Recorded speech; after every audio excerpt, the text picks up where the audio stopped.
Bonsoir à tous, ravi de vous retrouver en semaine, mais également le week-end, car l'information, c'est 7 jours sur 7 sur Monaco Info. Sans plus attendre, voici les titres de votre JT. Alors que la Société des Bains de Mer a annoncé la clôture de son plan social, nous donnerons la parole ce soir aux syndicats.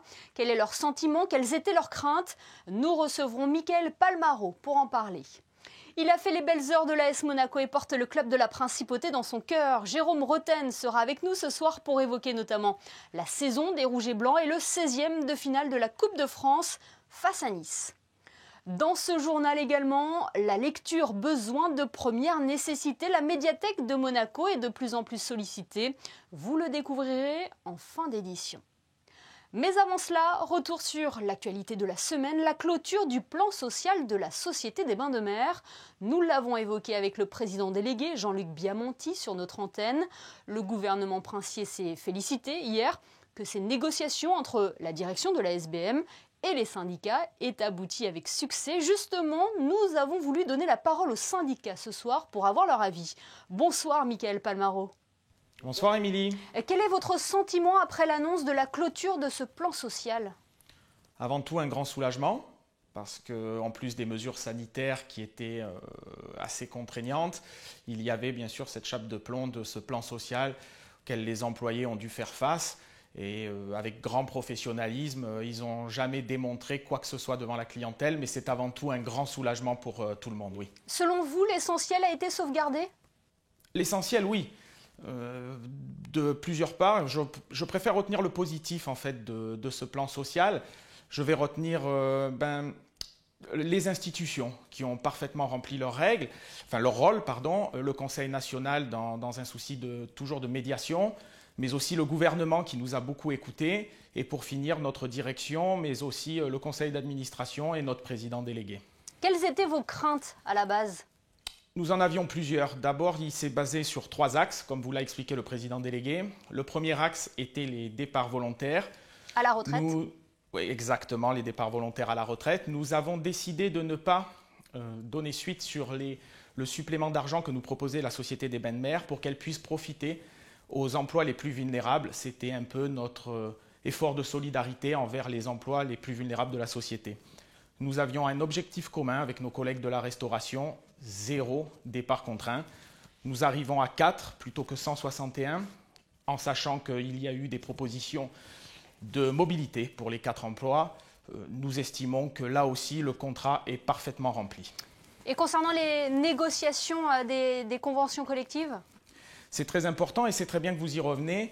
Nous avons, nous, toujours été ouverts à la discussion et à la négociation. Nous aurions d'ailleurs aimé prendre exemple sur notre président délégué qui s'est lui-même baissé sa rémunération à hauteur de 30%.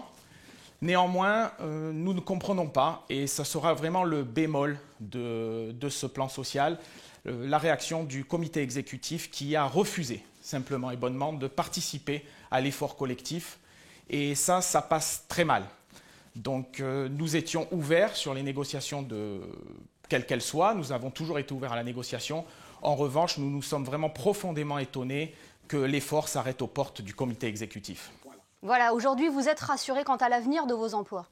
Eh bien, écoutez, oui et non. Oui, nous sommes rassurés pour l'avenir de nos emplois. Néanmoins, nous avons quelque chose qui nous gêne. C'est le manque comment dire, nous sommes aperçus que ces dernières années, le métier d'employé de jeu n'intéressait plus vraiment notre population monégasque et les monégasques et les enfants du pays. Et ça nous trouble un peu. Alors je pense qu'il y a un travail de fond, peut-être à refaire de notre part. C'est un métier où, vous avez pu le voir, la solidarité est mise en avant, où l'image a été souvent écornée et je la trouve fausse. Nous avons fait preuve dans ce plan social de beaucoup de solidarité, de beaucoup de dons de soi, de beaucoup d'efforts aussi.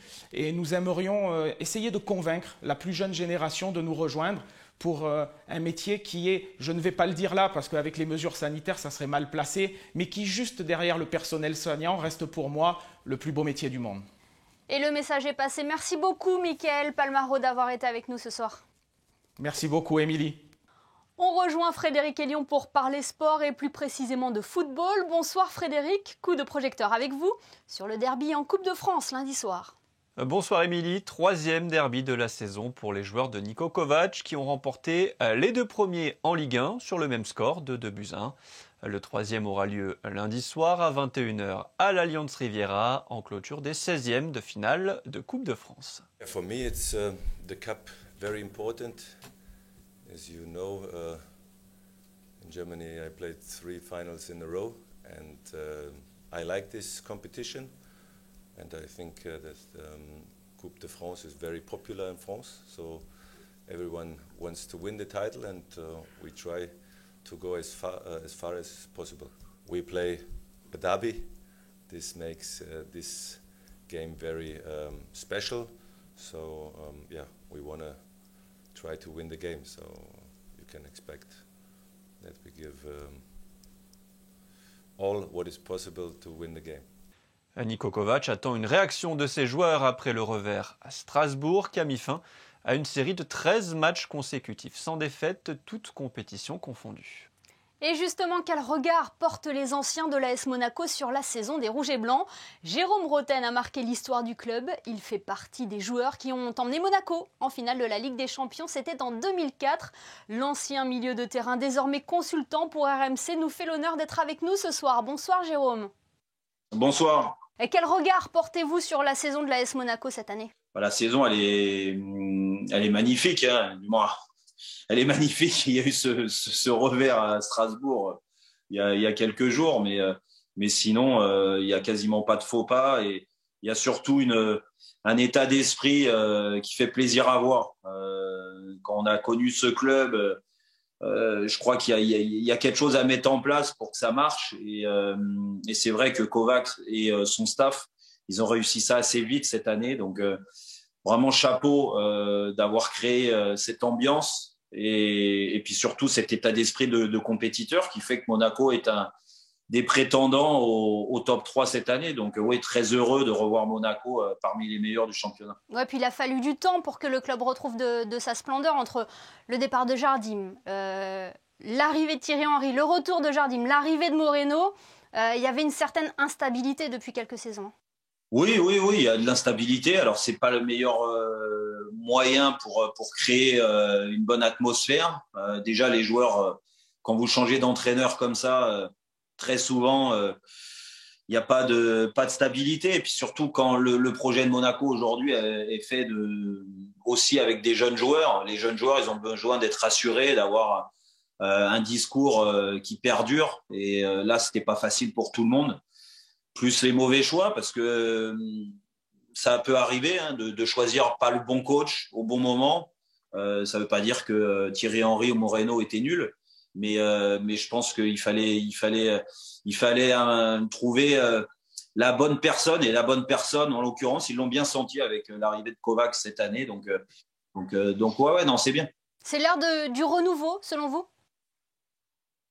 Oui, parce que je m'aperçois que tout ce qu'il a mis en place, il l'a mis par rapport à l'âme du club.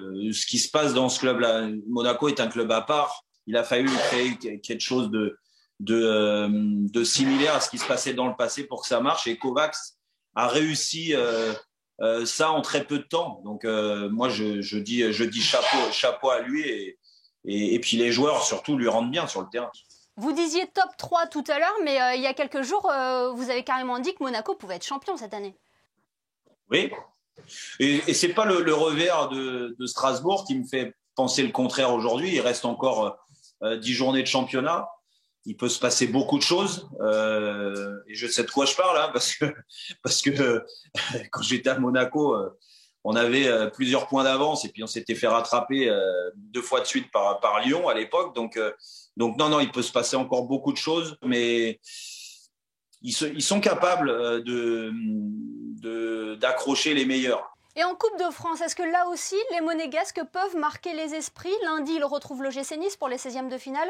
On le sait, un derby a toujours une saveur particulière. Est-ce que selon vous, c'est un match piège pour Monaco? La Coupe de France doit être un objectif pour l'AS Monaco dans tous les cas. Quand vous n'avez pas de Coupe d'Europe et en plus cette année plus de Coupe de la Ligue, il y a 2 trophées à gagner, le championnat et la Coupe de France. Et faut pas le mettre ça de côté. Je pense que le bon parcours en Coupe de France crée aussi une bonne dynamique en championnat. Et puis en plus, quand vous avez, moi je dis que c'est une chance de jouer Nice parce que c'est un derby, il y a cette rivalité entre les deux clubs et c'est le meilleur moyen pour bien rebondir après une défaite à Strasbourg qui n'était pas prévue au compteur. Donc non, je pense que Monaco doit se servir de ce match-là pour repartir sur une trajectoire positive et puis pour bien finir dans les deux compétitions. Pour marquer l'histoire d'un club sur une saison, quand vous n'avez pas de Coupe d'Europe, si vous avez la chance de gagner un titre, vous restez dans l'histoire du club, c'est le plus important. Vous avez un pronostic, vous, pour lundi ?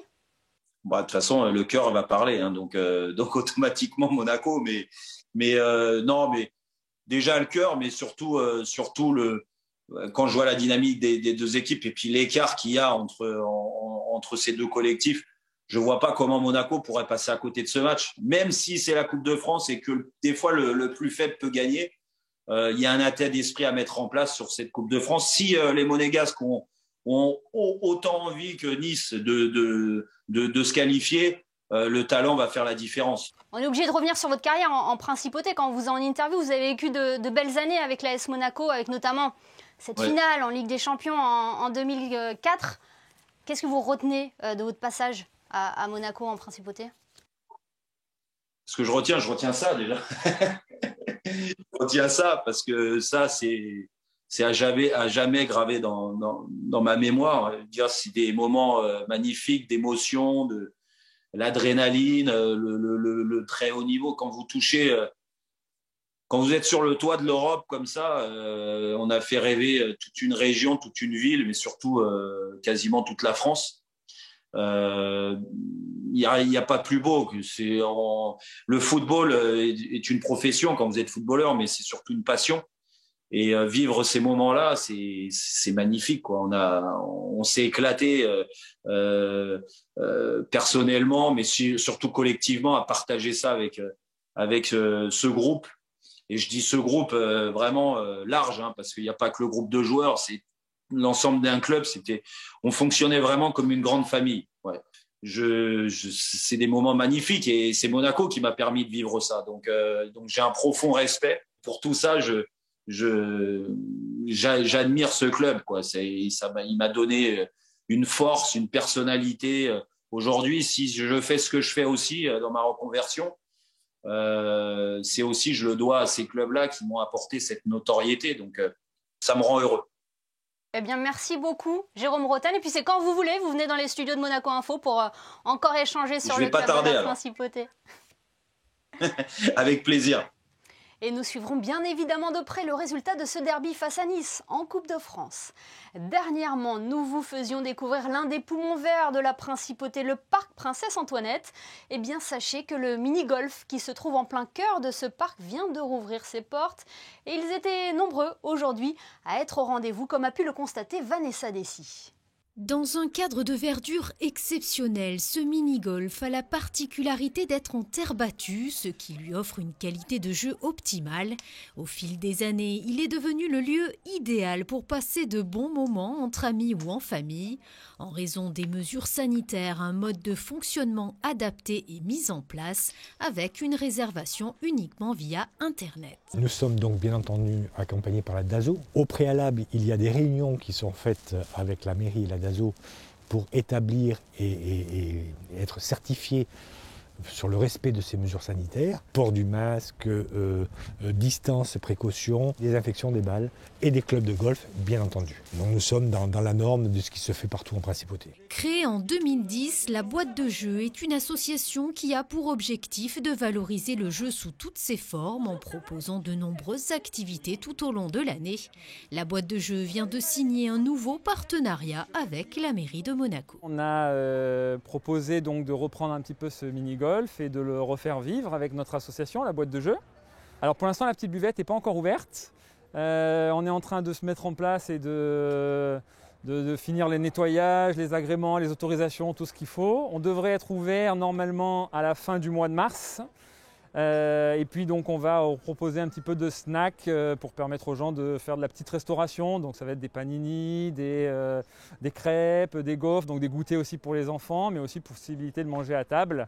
Et à l'occasion des fêtes de Pâques, la traditionnelle chasse aux œufs aura bien lieu pour les enfants au parc Princesse Antoinette le dimanche 4 avril. Le rendez-vous est pris. La littérature au chevet de la crise sanitaire, lire n'a jamais été aussi source d'évasion cette année. Une échappatoire à cette situation particulière que les bibliothèques ont pu constater, dont la médiathèque de Monaco. Bonsoir Camille Svara. Bonsoir. Cela se confirme, la lecture est réellement un besoin de première nécessité ? Ah, absolument. Je crois que la médiathèque communale peut vraiment le prouver, dans la mesure où on n'aurait pas cru. Mais par exemple, les chiffres de novembre et décembre 2019 sont inférieurs en termes de prêts à ceux de 2020. Donc, ce qui prouve que les gens se sont un peu réfugiés dans la lecture grâce à la médiathèque et nous en sommes très heureux. Parce que nous avons vraiment essayé de mettre tout en place pour que cela soit ainsi. Oui, parce que vous avez proposé plusieurs animations à la médiathèque. Oui, aussi des animations, bien sûr. Alors, bien entendu, il faut téléphoner, réserver, parce que nous avons un nombre de places limité, compte tenu de toutes les mesures sanitaires. Mais non seulement nous sommes toujours complets, nous avons des listes d'attente, et en plus, quand les conférenciers sont d'accord, on passe même en direct sur les réseaux sociaux. Et d'après vous, qu'est-ce qui a motivé ces néo-lecteurs ou ces nouvelles personnes à replonger le nez dans les bouquins ? Écoutez, peut-être l'ennui, il faut bien le dire. Ensuite, je pense que le fait que tout le monde dise c'est un drame que les librairies soient fermées, ça a peut-être incité des gens à venir chez nous. Et puis, je pense qu'ils ont trouvé un tel accueil, des gens qui voulaient tellement les aider, tellement les inciter à venir ici, qu'ils y ont pris plaisir et qu'ils sont revenus. Et puis pour ceux qui ne peuvent malheureusement pas se déplacer, nous avons la livraison à domicile. Tous les mercredis, on reprend les livres chez les personnes et ils en ont commandé d'autres qu'on leur livre. Et tous les livres ensuite sont remis ici dans un sas de décontamination, puis nettoyés. Donc je crois que vraiment... on est heureux parce que tout le monde s'y est mis et c'est une réussite. L'autre bonne nouvelle, Camille Svara, c'est l'ouverture de la vidéothèque Sonothèque José Notari dans leurs tout nouveaux locaux.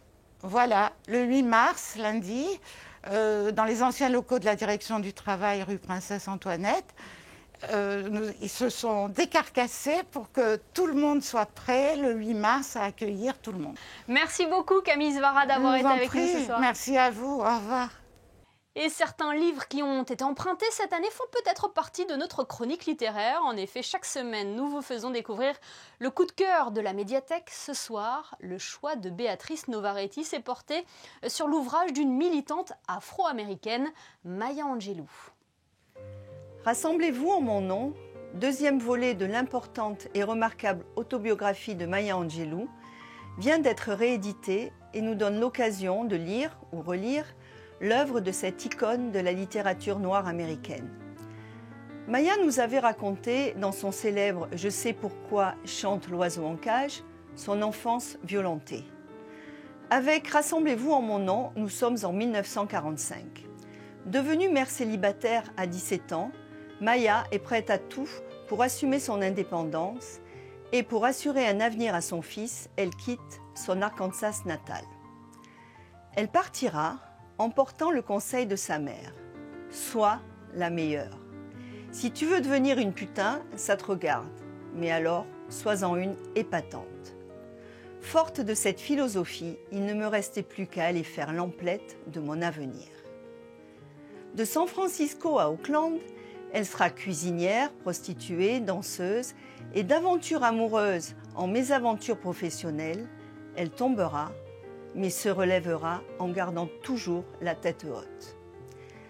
Maya refuse de se laisser définir par l'injustice, le racisme ou sa souffrance. Elle avance, fière, sans amertume, porte l'espoir et la joie, défend farouchement son droit à la liberté et surtout se promet de garder son innocence. La force du livre ne réside pas seulement dans sa volonté intrépide de s'en sortir, mais aussi par les portraits de ceux qui vivent autour d'elle dans cette Amérique d'après-guerre. Son récit cocasse, sans phare, m'a emporté et enthousiasmé. Passionné par la littérature, c'est son ami James Baldwin qui l'incitera à écrire. Dans ses autobiographies, elle fera de sa vie une œuvre, un exemple. En traçant son chemin avec courage, elle montrera la voie. Et ce sera sa victoire. Disparue à l'âge de 86 ans, Maya Angelou est une figure majeure de la culture américaine et un exemple pour beaucoup de femmes. Et je ne peux que vous inciter à la lire. Et retrouvez ce livre ainsi que d'autres ouvrages à la médiathèque de Monaco. N'hésitez pas d'ailleurs à demander conseil. Nous vous parlions tout à l'heure de la réouverture du mini-golf du parc Princesse Antoinette. Un autre site communal va rouvrir ses portes, Frédéric. Le centre botanique du jardin exotique sera de nouveau ouvert au public en accès libre et gratuit à partir du lundi 8 mars. Inauguré en 2017, ce bâtiment est composé de 900 mètres carrés de serre et 1000 mètres carrés d'abris répartis sur 3 niveaux et abrite 10 500 plantes. Les horaires d'ouverture du lundi au jeudi de 8h30 à 11h30 le matin et de 12h30 à 15h30 l'après-midi, ainsi que le vendredi de 8h30 à 11h30 seulement, avec une limitation de 20 visiteurs présents en même temps sur le site. Un mot sur cette exposition à découvrir prochainement à la Maison de France. La Fédération des groupements français de Monaco présente du 18 mars au 16 avril Création à 4 mains, une exposition des œuvres d'Alain Borghéresi et d'Éric Simonet, un mélange de diverses techniques telles que le dessin, le collage ou la peinture. Les deux artistes puisent leur inspiration dans divers domaines, la typographie, le temps, le jeu et plus récemment le monde du vin. On termine par le programme de demain soir sur Monaco Info, Frédéric. Avec 19h dimanche, le magazine de grands reportages sur Monaco Info. Cette semaine, Yann Anthony Noguez vous plongera dans l'univers des gamers. L'industrie des jeux vidéo est en plein essor avec un nombre de joueurs et d'adeptes en progression croissante. Pour en parler, Yann Anthony Noguez recevra Cédric Biscay, le président de Shibuya Productions. Et enfin, un dernier coup d'œil sur les prévisions météo. Quel temps fera-t-il dimanche ? Encore une journée plutôt ensoleillée, Émilie, surtout le matin, puis le temps va se couvrir progressivement en deuxième partie de journée. Il fera 8 degrés le matin et 12 l'après-midi. Le soleil se lèvera à 6h55 pour se coucher à 18h27. Dimanche 7 mars, nous fêterons les félicités. Les félicités et nous célébrerons également les grands-mères. Merci Frédéric et merci à vous de nous être fidèles chaque soir sur Monaco Info, y compris le week-end. Ce soir, nous nous quittons avec les photos de Michael Alési qui a choisi de mettre en valeur la campagne du 8 mars pour la Journée internationale des droits des femmes. Nous l'aborderons d'ailleurs lundi dans notre JT. En attendant, je vous donne rendez-vous demain pour le best-of de la semaine. Très belle soirée à tous sur Monaco Info.